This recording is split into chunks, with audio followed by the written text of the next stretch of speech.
Hello, नमस्कार, आदाब, सत श्री अकाल और अस्सलाम वालेकुम। मैं हूं मोहम्मद अहमद काज़मी, लेकर आया हूं खास फ्राइडे का प्रोग्राम साउथ एशिया पर नजर सैयद अली मुश्तबा के साथ। इस कार्यक्रम के तहत हम साउथ एशिया यानी दक्षिण एशिया के मुल्कों का हाल समझने की कोशिश करते हैं कि आखिर क्या कुछ हो रहा है। भारत के पड़ोसी मुल्कों में क्या कुछ हो रहा है, ये समझने की कोशिश करते हैं। इस बार आगे बढ़ने से पहले मैं बता दूं कि सैयद अली मुश्तबा साहब चेन्नई में रहते हैं, एमजीआर यूनिवर्सिटी में पढ़ाते हैं, कई किताबों के लेखक हैं और साउथ एशिया के मुल्कों में बहुत से पत्रकारों से, सोशल एक्टिविस्ट से, मुख्तलिफ लोगों से आप राब्ते में रहते हैं, खबरों को बहुत ही बारीकी से नज़र रखते हैं और हमारे इस प्रोग्राम के लिए तैयारी करके बैठते हैं। बहुत ही अहम इंफॉर्मेशन इसमें आती है।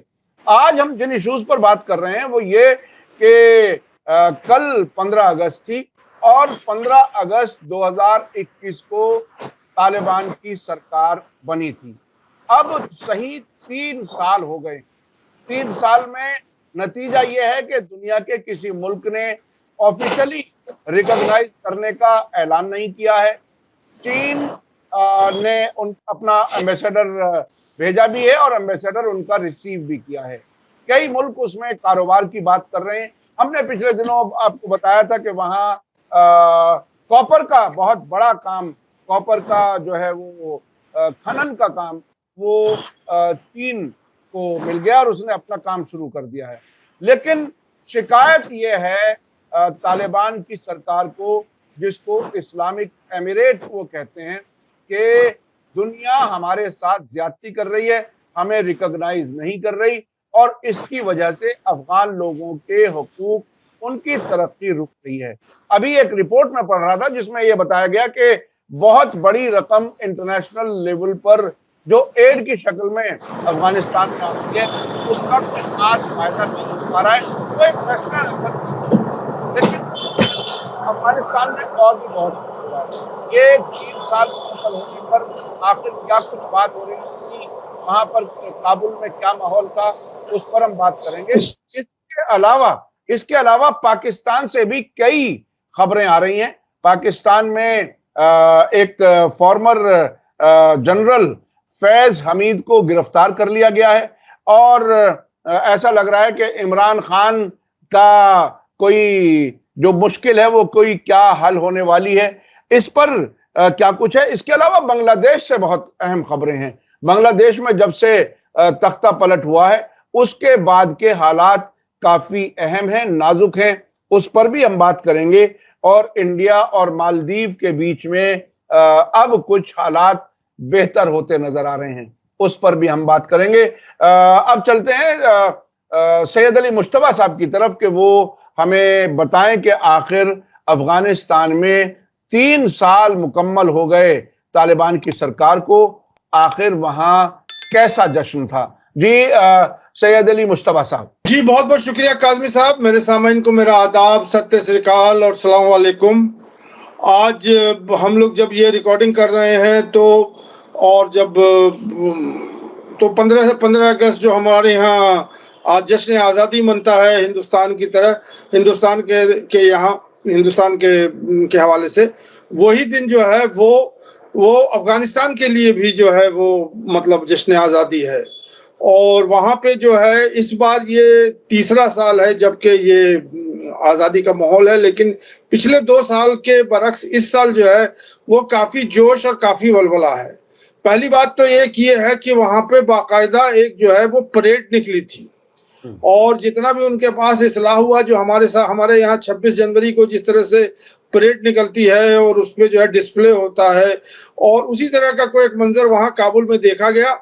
और जिसमें जो है वो अफगान सिपाही जो हैं वो सब जो हैं जितने भी हैं वो अलग अलग दस्ते के लोग जो हैं, जो उनकी मिलिट्री शो होता है कि कितनी मिलिट्री उनकी स्ट्रेंथ है, उनके पास क्या क्या टैंक हैं और क्या क्या मतलब हथियार हैं, वो सारों का एक नमूना हुआ। और काफ़ी जो है वो मार्चिंग जो परेड होती है उसकी सलामी होती है, तो वो तो एक मंजर दिखाई पड़ा जिससे ये लग रहा है कि वो काफ़ी वो लोग जो हैं अपने आप में खुद को अपने आप को बहुत स्टेबल समझ रहे हैं और ये कह रहे हैं कि हम जो हैं मतलब किसी भी वक्त के लिए जो है हम तैयार हैं। तो ये एक मतलब शो ऑफ, मतलब ये था कि हम अपनी आज़ादी जो है इस तरह से मना रहे हैं। वो एक पब्लिक शो था जो जाके लोग देखे। लेकिन इसके साथ-साथ जो है वो जो बड़ी खबर वो ये है कि जो वहाँ के जो स्पोक्समैन हैं ज़बीउल्लाह मुजाहिद साहब ने, तो उन्होंने काफ़ी मतलब विस्तार से जो है वो प्रेस स्टेटमेंट दिया है और प्रेस कॉन्फ्रेंस किया है कि उनकी क्या-क्या अचीवमेंट्स हैं। तो उन अचीवमेंट्स में उन्होंने जो जो जो मतलब अपनी कामयाबी जो गिनवाई है, उसमें एक तो उन्होंने ये कहा कि हमने जो है पूरे अफ़गानिस्तान पे अपना कंट्रोल मतलब अ, बना लिया है। अब वहाँ कोई भी फैक्शनलिज़्म नहीं है, कोई फाइटिंग नहीं है, इंटरनल फाइटिंग नहीं है। सिर्फ़ अफ़गानिस्तान में जो एमिरेट्स हैं और जो तालिबान हैं, इन्हीं का जो है बोलबाला है। तो एक तो वो जो उन्होंने कहा। दूसरी उन्होंने जो बात कही थी, वो थी टेररिज़्म के हवाले से।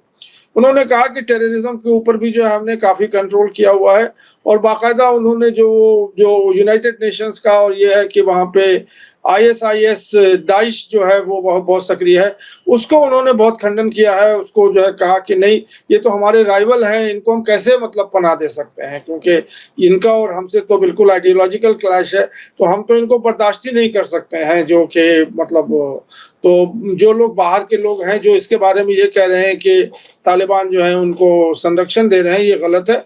और हम लोगों ने टेररिज्म के ऊपर मतलब बिल्कुल बहुत कस के लगाम लगाया हुआ है। ये नहीं कहा उन्होंने कि हमने बिल्कुल खत्म कर दिया है और ये किया। यहाँ पे जो खेतियाँ होती हैं और वो सब होती है, उसके हवाले से भी उन्होंने कहा कि हमने बहुत ही इसको कंट्रोल किया है और बहुत हद तक जो है हमने मतलब इस पे काबू किया है और भी काबू करने को।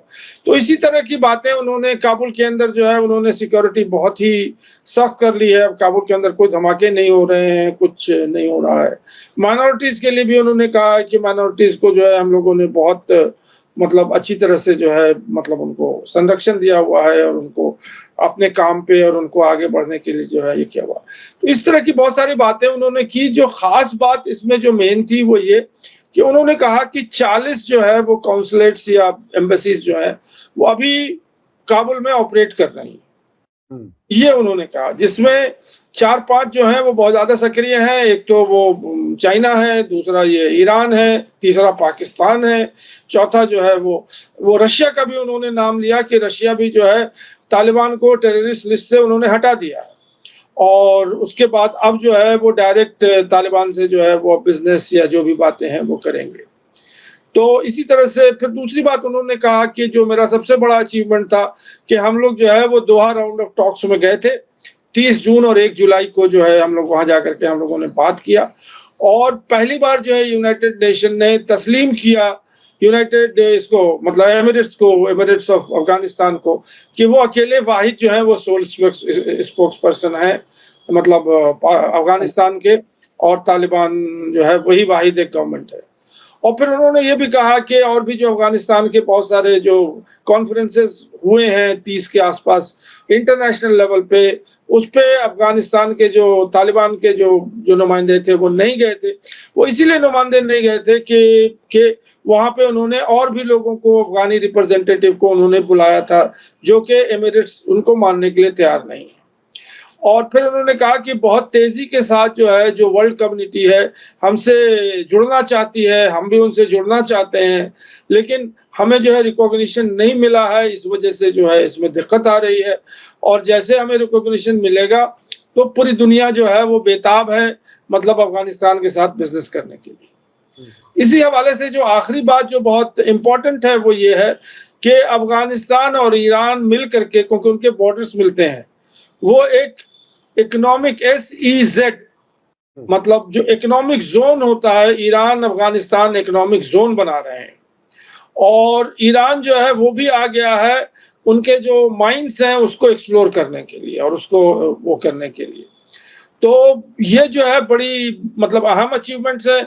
और फिर उन्होंने कहा कि जो जो जो उनके जो और जो मतलब ये कि मसाइल हैं जैसे कि डोनर मुल्क जो हैं उनको मतलब एड दे रहे हैं और उस वजह से उनके जो जो ह्यूमैनिटेरियन एड्स वगैरह जो हैं वो बहुत कम हैं और मतलब ये है कि वो किसी तरह से अपना गुजारा कर रहे हैं, वो सब चीज़ें जो चल रही हैं। उन्होंने कहा कि उस पर हम ओवरकम तभी करेंगे जब हम जो है हमें दुनिया जो है वो रिकॉग्नाइज़ कर लेगी, तो फिर हमारा कारोबार चल पड़ेगा, तो हमें जो है कोई डोनर मुल्क और इसकी जो एड वगैरह है उसकी कोई ज़रूरत नहीं होगी। तो बहरहाल उन्होंने एक बहुत पॉजिटिव सिग्नल दिया इस पूरे 15 अगस्त के हवाले से, और उन्होंने ये कहा कि दुनिया माने चाहे ना माने, हम जो है अपना काम कर रहे हैं। 3 साल का वक़्फ़ा जो है एक बड़ा मुद्दत होता है, बहुत 3 साल जो है हम जो है अपनी जगह से हिले नहीं हैं, कोई हमें अभी हिला भी नहीं सकता, इंटरनली कोई नहीं हिला सकता। तो ये सब चीज़ें उन्होंने अपनी मतलब बड़ाई जो है उन्होंने बयान की है। और ले दे के जो बात वेस्टर्न ममालिक का और इससे जो है वो वुमेन इश्यू पे है और वुमेन राइट्स के ऊपर है और लड़कियों का है। तो मुझे लगता नहीं है कि तालिबान जो है अभी इसी किसी मूड में है कि वो हिलेंगे वुमेन्स के ऊपर, और मुझे यही लगता है कि अगर वो वुमेन्स के ऊपर अपना रवैया अगर बदल दें, तो उनकी उनकी रिकॉग्निशन में कुछ ज़्यादा देर नहीं है। यही वैसे मुझे वैसे वैसे देखिए, अमेरिका का जो तरीका रहा है, वो अगर वो परेशान करना चाहता है तो किसी भी वजह से परेशान कर लेता है, और कबूल करता है तो सारे जुल्म के साथ सऊदी अरब को भी कबूल कर लेता है, औरों को भी कबूल कर लेता है। तो वो उसका अपना अपना कुछ होता है, अपना नजरिया, जिसकी बुनियाद पर वो जबान पे कुछ होता है, दिल में कुछ और होता है। और खुद ये एक अपने आप में बड़ा सवाल है। मैं अभी इस सवाल को आपसे जवाब नहीं चाह रहा, लेकिन एक हकीकत तो है कि अमेरिका ने ही पहली सरकार तालिबान की गिराई, फिर तालिबान को ही उन्होंने बिठाया। तो कहीं ना कहीं कुछ दाल में काला तो है, लेकिन कितना, क्या कुछ होगा, कैसे ये सरकार चलेगी अमेरिका के साथ, खुली अंडरस्टैंडिंग क्या है और अंडर अंडर द टेबल क्या है, वो एक बहुत बड़ा सवाल है जिसको बहरहाल अभी कोई हल नहीं कर सकता। अच्छा, अब ये बताइए कि पाकिस्तान में क्या कुछ है। पाकिस्तान में अब खास तौर पर बांग्लादेश में जो कुछ हुआ, उसके बाद पाकिस्तान में भी कुछ चर्चाएं होने लगी, और वहां एक फौज के बड़े जिम्मेदार रह चुके हैं, उनको गिरफ्तार भी किया गया। क्या क्या कुछ है पाकिस्तान से, क्या खबर है? देखिए, पाकिस्तान तो मैंने पहले भी कहा है कि वहाँ तो लेबोरेटरी है, जितनी खबरें आप चाहिए वहाँ से पाकिस्तान से निकाल लें, और सब हिंदुस्तान के लिए जो ही बनी हुई हैं खबरें, और हर लोग जो है वो चाशनी के साथ जो है उसको कंज्यूम करते हैं उन खबरों को। तो अभी जो हाल फिलहाल, बल्कि अभी जो खबर है कि उनका एक स्पोर्ट्समैन है जैवलिन थ्रोअर, उसने जो है पेरिस ओलंपिक में गोल्ड मेडल लिया है, और उसने रिकॉर्ड कायम किया है 92.97 का जो है एक थ्रो करके, जो कि एक वर्ल्ड रिकॉर्ड है, और पाकिस्तान को गोल्ड मेडल दिलाया है। पाकिस्तान ने कोई 40 साल से या 32 साल से उन्होंने कभी आज तक गोल्ड मेडल देखा नहीं है। उनके हॉकी के गोल्ड आते थे, हॉकी के अलावा कोई इंडिविजुअल स्पोर्ट्स में कोई भी मतलब ओलंपिक्स में जो है वो लेके नहीं आए। तो अभी जो पूरा पाकिस्तान है वो अरशद नदीम उसका नाम है, उसके इस्तकबाल में वो पूरा ऐसा लगता है कि सारे सियासत और जो बाकी गतिविधियां हैं वो सब रुक गई हैं पाकिस्तान में, और सब लोग सेलिब्रेट कर रहे हैं, और एक बहुत जॉयस माहौल है। मतलब पूरा जो मतलब ऐसा लगता है कि पूरा पाकिस्तान फेस्टिवल में डूबा हुआ है, और उसी की वाहवाही हो रही है और किसी की वाहवाही नहीं है वहाँ पे। और पूरी जो पाकिस्तान की इस्टेब्लिशमेंट है, चाहे वो शहबाज शरीफ हो या मरियम शरीफ हो या उधर आर्मी इस्टेब्लिशमेंट है, और हर शहर में जो है बस उसी का नाम है और उसी का रिसेप्शन है। उसको तो 30 करोड़ से ऊपर का जो है उसका इनकम अभी हो चुका है और हो रहा है। यहाँ तक कि अभी मैं देख रहा था तो उसमें जो लोग उससे मिलने आ रहे हैं वो सब बाकायदा कैश लेके आ रहे हैं। कोई 10,000 रुपए लेके आ रहा है, कोई 50,000 रुपए लेके आ रहा है, उसको दे रहा है। तो ये एक बहुत ही मतलब माहौल है। अब इस माहौल में मैं खबर ढूंढ रहा था कि क्या खबरें हैं, तो एक खबर जो मुझे समझ में आई, जो कि मतलब अंदर मतलब खबरों के पीछे जो खबर है, तो मुझे ये लग रहा है कि इस बंदे अरशद नईम ने इमरान खान की पॉपुलैरिटी को खत्म कर दिया है स्पोर्ट्स के मामले में, पॉलिटिक्स के मामले में नहीं। लेकिन अब उसको मैं खुद कंट्राडिक्ट करता हूं अपने इसको, कि इमरान खान की जो स्पोर्ट्स की पॉपुलैरिटी थी वो 35 साल पहले थी। वो 30-35 साल पहले हीरो हुआ करता था पाकिस्तान का उन स्पोर्टिंग ग्राउंड में। अब ये अरशद नदीम जो है ये अभी आए हैं। अब इनकी पॉपुलैरिटी कितने दिन चलेगी? हफ्ते भर चलेगी, 10 दिन चलेगी, महीने भर चलेगी? तो वो एक जो है मेरे ख्याल में, और पूरा जो मुझे लग रहा है कि ये शहबाज शरीफ और मरियम शरीफ बाकायदा जो है उसको मिलने के लिए गई हेलीकॉप्टर से उसके गांव में, और वहां बाकायदा 10 करोड़ रुपया उन्होंने उसको चेक दिया, और एक गाड़ी दी जो कि जिसपे नंबर जो है उसका नंबर प्लेट जो था वो 92.97 है उसका नंबर। तो उसका नंबर प्लेट भी जो है, जो उसने रिकॉर्ड बनाया था उसी का वो है। और वो अभी कल 14 अगस्त था, तो उसमें उसको स्टेट गेस्ट बना करके बुलाया और जो सारे प्रोटोकॉल दिए जाते हैं। तो बहरहाल बात तो मैं उसको उसकी उसकी नहीं करना चाह रहा हूँ, लेकिन मुझे ये लग रहा है कि पाकिस्तान के जो गवर्नमेंट है वो उसको और बढ़ावा इसलिए दे रहे हैं कि वो चाह रहे हैं कि इमरान खान की पॉपुलैरिटी को वो जो है मतलब जीरो कर दें या उसको माइनस कर दें। तो यानी एक खबर तो ये इमरान खान के कंपटीटर के तौर पर पॉपुलर एक पर्सनालिटी बनाने की कोशिश हो रही है। जी, जी, जी, जी, यही कहानी है। अब हाँ। वो जो है, मुझे लगता है कि ये तो एक स्पोर्ट्समैन का जो जो होता है, अचीवमेंट्स होता है, ये तो हम लोगों ने भी देखा है इंडिया में कि बहुत सारे, तो वो तो हफ्ते भर, 10 दिन, 15 दिन, 1 महीना, पॉलिटिकल तो अलग चीज़ है, वो पॉलिटिक्स अलग कहानी है। तो इस खबर को जो है यहीं छोड़ देते हैं। अब ये देखते हैं कि ये जो हवा बनी हुई है, या एक अभी खुमार एक तरह से चल रहा है पाकिस्तान के हर पाकिस्तानी का, कि मतलब उन्होंने गोल्ड ले आए हैं और ये किया है, और कोई भी किसी भी पाकिस्तानी चैनल में देख लीजिए आप, हर जगह यही चल रहा है और कुछ नहीं चल रहा है। शहबाज शरीफ ने उनको बाकायदा बुला करके डिनर दिया है। उसकी माँ ने जो है एक बहुत बड़ा, इसमें इंडिया पाकिस्तान का भी एक मैसेज आ गया है कि इंडिया का जो लड़का है वो नीरज चोपड़ा, उसकी माँ ने यहाँ एक स्टेटमेंट दिया है कि अरशद नदीम मेरा बेटा है। और उधर से भी जो है वो उसकी जो माँ है उसने कहा कि मैं नरशद नदीम को और उसके घर वाले को पाकिस्तान मधु करूंगी और बुलाऊंगी, अपने घर में खाना बना के उसको खाना खिलाऊंगी। तो इससे इंडिया पाकिस्तान के रिश्ते में भी जो है वो इंडिया पाक जो होता है वो भी एक काफी जो कशीदगी थी पॉलिटिकल और इसके लेवल पे, वो इस सोशल लेवल पे जो है वो आ रही है। इसको हम और आप इस तरह से भी देख सकते हैं कि बढ़ते रिश्ते या बनते रिश्ते भी इसमें देख सकते हैं। अब जो सीरियस बात पे मैं आना चाह रहा हूँ, 2 हवाले से है, वो ये है कि फैज़ हमीद साहब जो थे वो आर्मी के बहुत बड़े आईएसपीआर के और आईएसआई के और इसके उसके जो चीफ हैं, उनको अरेस्ट कर लिया है वहाँ के जो आर्मी हेडक्वार्टर से। और ज़ाहिर-सी बात है कि आसिम मुनीर जो हैं वो chief of the army staff है, उन्होंने किया है। अब इसका जो जो परिप्रेक्ष्य है या इसका जो बैकग्राउंड है वो ये है कि वहाँ वो ये कह रहे हैं कि ये कोई लैंड स्कैम में जो है ये मुबल्लिस थे, और इस वजह से इनको जो है ये पकड़ा गया है और इनको जो है इनके ऊपर कोर्ट मार्शल किया जाएगा और इनको जो है अपनी सफाई देनी पड़ेगी, और नहीं तो फिर इनको जो है जो इनके जो सज़ा होगी वो दी जाएगी। तो ये तो बाकायदा एस्टेब्लिशमेंट का, लेकिन ये बड़ा नया शगुफ़ा है, क्योंकि वहां से जो पाकिस्तान से जो खबर आ रही है उसके अंदर ये आ रही है कि ये पॉलिटिकल राइवलरी है। और वो ये राइवलरी ये है कि ये जो फैज हमीद साहब हैं और आसिम मुनीर, ये दोनों एक साथ मतलब कॉम्पिटिटर थे chief of the army staff बनने के। और इमरान खान की पसंद जो थे ये फैज हमीद थे, और इमरान खान ने इनका ही नाम सिलेक्ट किया था जब वो प्राइम मिनिस्टर थे कि इनको ही बनाया जाए, और आसिम मुनीर को मतलब हटा दिया था। लेकिन फिर उनका तख्ता पलट गया और फिर वो आसिम मुनीर जो है वो बन गए, और फिर इनकी रिटायरमेंट भी हो गई मतलब फैज हमीद की। तो अब क्या हुआ है कि अभी कुछ दिन पहले, हफ्ते भर या 20 दिन, 10 दिन पहले या 20 दिन पहले, वो इन लोगों ने, आर्मी वालों ने मतलब रेड मारा था उसके ऊपर पीटीआई के दफ्तर पे। वहां पे कुछ कंप्यूटर वगैरह सीज किए थे। उससे वो कहते हैं कि मालूम हुआ है कि फैज हमीद जो है वो पीटीआई के करीब थे, और कुछ मतलब सुराग मिला है। और आज की खबर ये है कि 3 अफसर जो हैं वो बड़े अफसर जो हैं वो भी अरेस्ट हो गए हैं, जो कि फैज हमीद के साथ थे। तो ये खबर अभी आज ही निकली है। अब ये खबर और चलेगी आगे, ये खत्म होने वाली नहीं है, क्योंकि आर्मी चीफ और आर्मी का मसला है।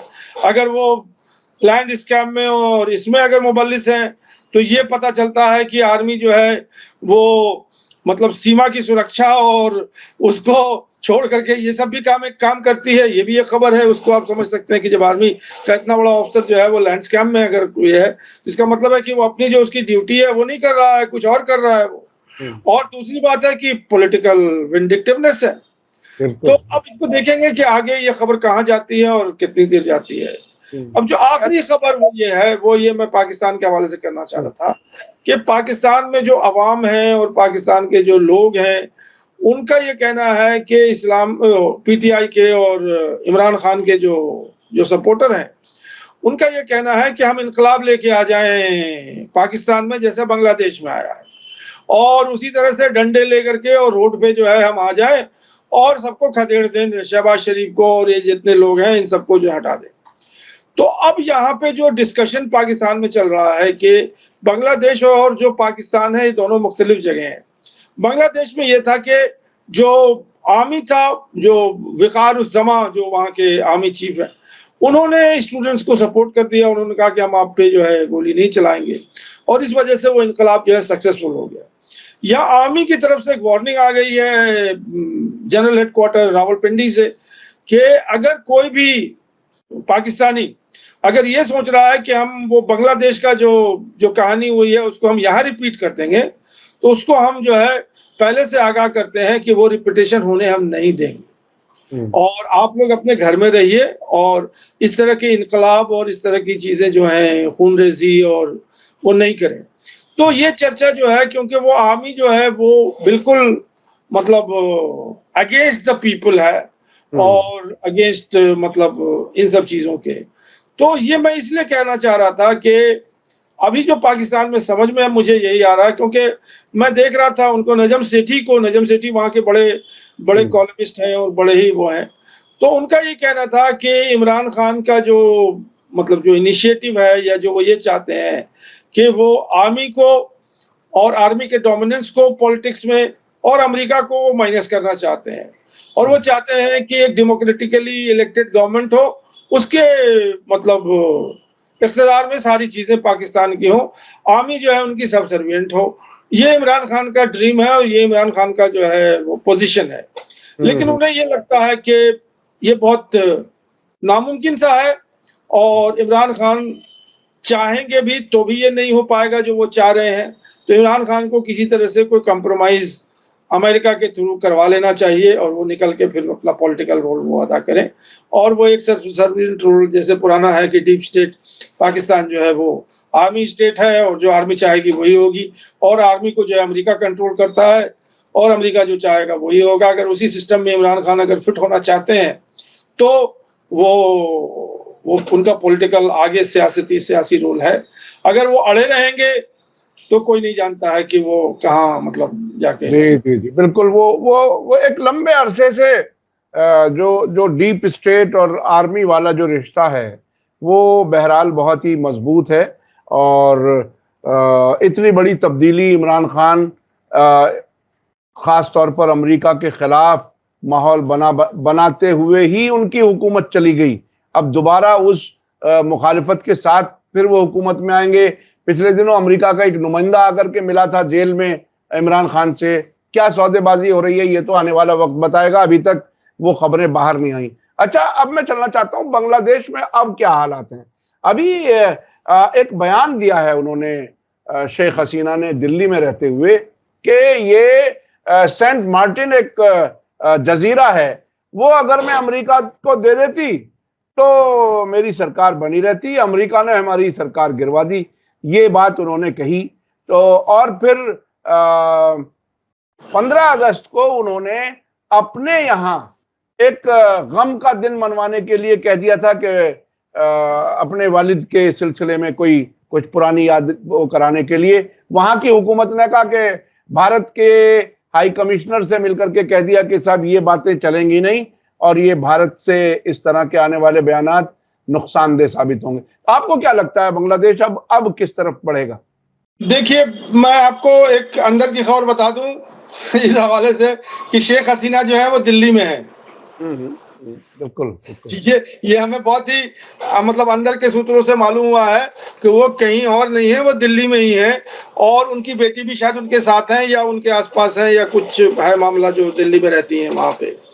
तो अब जो बात ये है कि उनके जो स्टेट्समैन्स निकल रहे हैं वो अमेरिका में उनके बेटा रहते हैं, जॉय साजिद वाजिद या कुछ इस तरह का नाम है, जॉय उनका जो है वो मतलब पुकारू नाम है। तो वो ऑन द बिहाफ कर रहे हैं। अब ये जो सेंट मार्टिन आइलैंड है इसके बारे में हम लोग पहले गुफ्तगू कर चुके थे।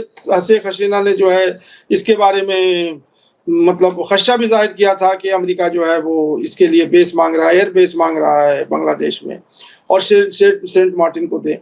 तो अब हम सेंट मार्टिन की बात नहीं करते हैं, हम सीधा पहुंच जाते हैं वॉशिंगटन में। जो उनके ओहदेदार हैं, मतलब गवर्नमेंट ऑफिशियल है अमेरिका के, उन्होंने बाकायदा इनकार किया है कि रिजीम चेंज में अमेरिका का कोई हाथ नहीं।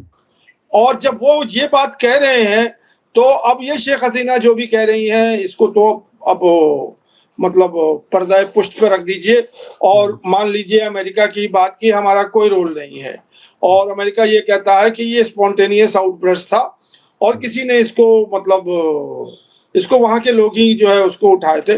और भारत की भी बात मैं आपको इसमें हवाले से कह देता हूं कि शेख नहीं, हमारे जयशंकर साहब ने पहले ही जो है स्टेटमेंट दे दिया था कि ये बांग्लादेश का इंटरनल मैटर है और भारत का इसमें कोई हाथ नहीं।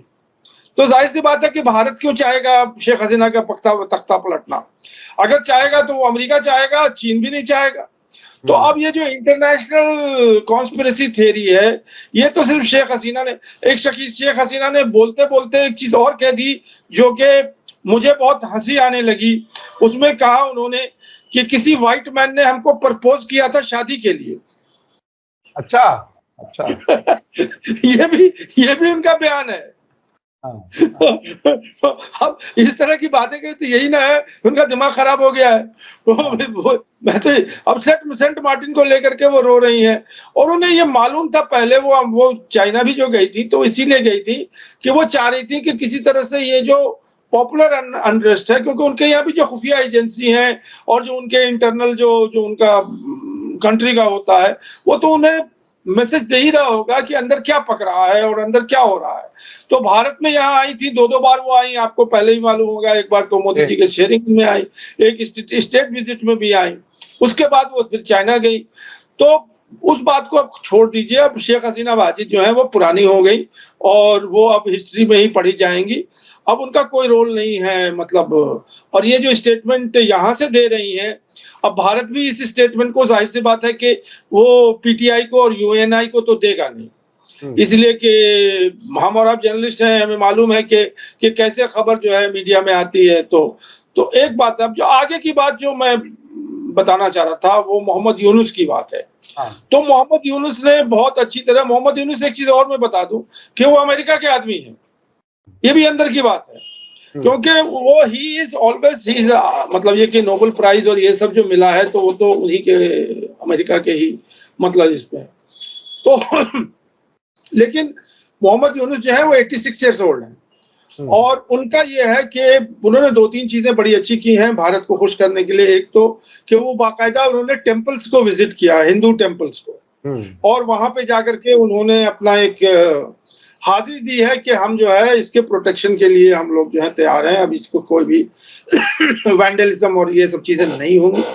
और उसके बाद दूसरी बात उन्होंने जो एक बहुत ही इंपॉर्टेंट बात कही है कि अब आगे जो फ्यूचर बांग्लादेश का होगा वो जनरेशन जेड उसको लीड करेगा। उन्होंने जनरेशन एक्स नहीं कहा, जनरेशन जेड उसको लीड करेगा। और जनरेशन जेड का मतलब है कि अब जो नई पौध है, नई जो पीढ़ी है, जो कि स्टूडेंट हैं, वही जो है अब हुक्मरानी पे आएंगे और वही हुकूमत साजी करेंगे। अब ये खालिदा जिया और शेख हसीना की कहानी खत्म हो गई। हालांकि जो दोनों पॉलिटिकल पार्टी हैं, बीएनपी और अवामी लीग, ये तो चलेंगी क्योंकि ये डेमोक्रेटिक पार्टीज हैं, लेकिन इन डेमोक्रेटिक पार्टीज में अब जो लीडरशिप होगा वो बिल्कुल ही नया लीडरशिप होगा, जो कि 20, 30, 40 साल का कोई होगा। वो इलेक्शन फेस करेगा और इलेक्शन फेस करने के बाद जो है अगर वो जीतेगा तो वो आएगा। तो अब मुझे ये लग रहा है कि खालिदा जिया और शेख हसीना वाजिद की कहानी बांग्लादेश से चैप्टर ओवर हो गया है। और फिर उन्होंने कहा कि जो चैलेंजेस हमारे हैं, इकोनॉमिक चैलेंजेस हैं, आर्मी का जहां तक उन्होंने बात किया तो उसके लिए भी उन्होंने हवाला दिया कि आर्मी जो है वो फिर कोई क्यों नहीं करेगी, लेकिन आर्मी जो है उसकी सपोर्टिव रोल होगी, जो भी गवर्नमेंट बनेगी वहां पे वो आर्मी के सपोर्ट से ही बनेगी। ये भी उन्होंने, विदाउट आर्मी जो है वो नहीं बन सकती है। इसी तरह के उन्होंने 7 इश्यूज, चैलेंजेस जो है उन्होंने गिनवाए थे, और उन्होंने कहा कि अभी तो काफी देर है। इस हवाले से एक चीज मैं आपको और बता दूं कि अभी तक जो है वो हीरो, जो इस पूरे एजिटेशन का हीरो नहीं अभी तक अवाम के सामने आया था। तो एक नाहिद इस्लाम करके एक लड़का है 26 ईयर्स का, ढाका यूनिवर्सिटी में सोशियोलॉजी का स्टूडेंट है, वो जो है एज अ पॉलिटिकल फिगर उभर के आया है और वो मतलब उसको लोग कह रहे हैं कि इसी ने पूरा एजिटेशन लीड किया था, उसके साथ 2-3 और लड़के हैं। अभी जो गवर्नमेंट बनी है 15 लोगों की, उसमें 2 स्टूडेंट लीडर्स हैं। एक तो नाहिद इस्लाम है और एक और लड़का है जो और भी उसमें है। तो अब जो बांग्लादेश का जो जो कहानी है वो यही है कि अब जो बांग्लादेश मतलब शेख हसीना वाजिद का बांग्लादेश था या उससे पहले का जो बांग्लादेश था, अब वो बांग्लादेश नहीं रहेगा।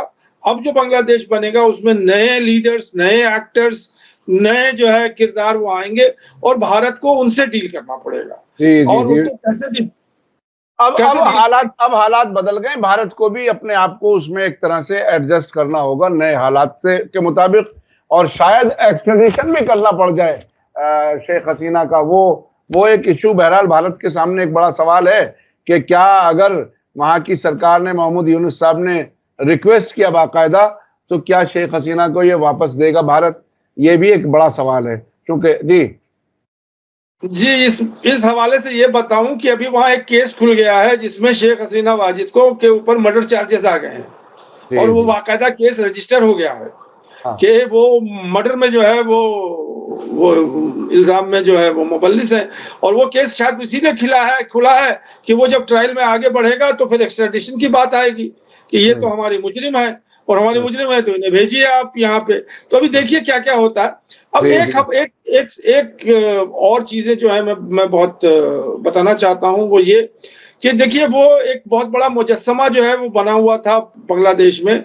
उसमें आपको याद होगा कि 1971 में जो सरेंडर हुआ था जनरल न्याजी और जनरल अरोड़ा और ये लोगों का जो सिग्नेचर हुआ था सरेंडर का, तो उसका उन्होंने एक बहुत बड़ा जो है वो एक स्टैचू बना के रखा था वहां पे।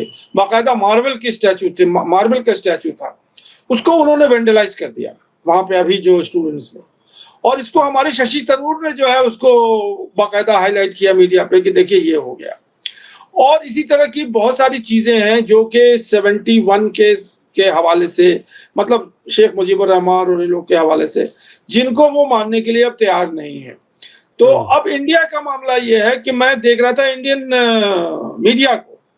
अब हम्म, इंडियन मीडिया जो है वो किसी तरह से चाहता है कि बांग्लादेश को हम अपने मुट्ठी में बना के रखें। अब हम्म, अभी आ रहा है कि अडानी साहब ने एक जो है वो इलेक्ट्रिसिटी का प्रोजेक्ट जो है जिसपे हम लोग डिस्कस भी कर चुके थे जो कि उड़ीसा में उन्होंने लगाया था और वो कोल का था, उसमें उन्होंने पैसे भी खाए थे बांग्लादेश में और ये वो वहां से वो इलेक्ट्रिसिटी वो डायरेक्ट बांग्लादेश का मतलब हम्म, सप्लाई करने वाले तो उसको बंद करने वाले हैं। किसी और के ने कहा कि वाटर में जो है वो फरक्का डैम में जो है वो लगा देंगे तो वाटर नहीं जाएगा।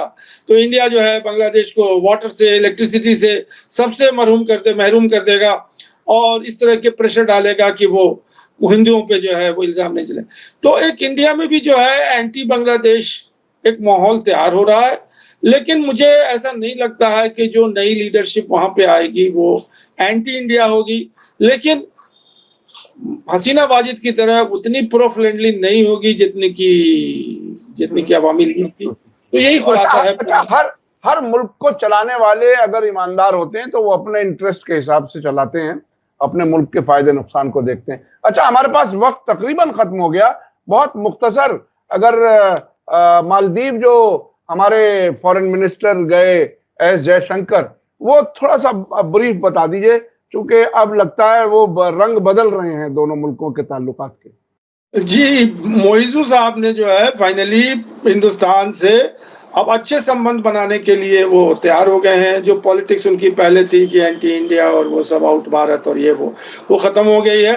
अब वो मतलब बिल्कुल अपना उन्होंने ट्रैक चेंज कर दिया है। जयशंकर साहब बहुत खुश होकर के मालदीव से आए हैं और मालदीव भी बहुत खुश है कि इंडिया मालदीव का रिलेशनशिप जो है वो फिर से मतलब पुराने जब प्रो इंडिया गवर्नमेंट वहाँ हुआ करती थी तो उसी लेवल पर आ गई है। जो 2-3 चीजें बहुत साफ निकल के आई हैं कि इंडिया ने कमिट किया है मालदीव को कि वहां डी सिल्टिंग प्लांट लगाएगा पानी का, जिससे वो पीने का पानी पोर्टेबल वाटर का एक बहुत बड़ा प्लांट लगाएगा जो कि पूरे माले को मतलब पानी जो है वो देगा, जो जो पानी पी सकते हैं अपने घरों में। तो इसकी कमिटमेंट जो है उन्होंने की थी। अभी जो है वो बहुत पहले इंडिया ने एक पूरा जहाज पानी का भर के भेजा था।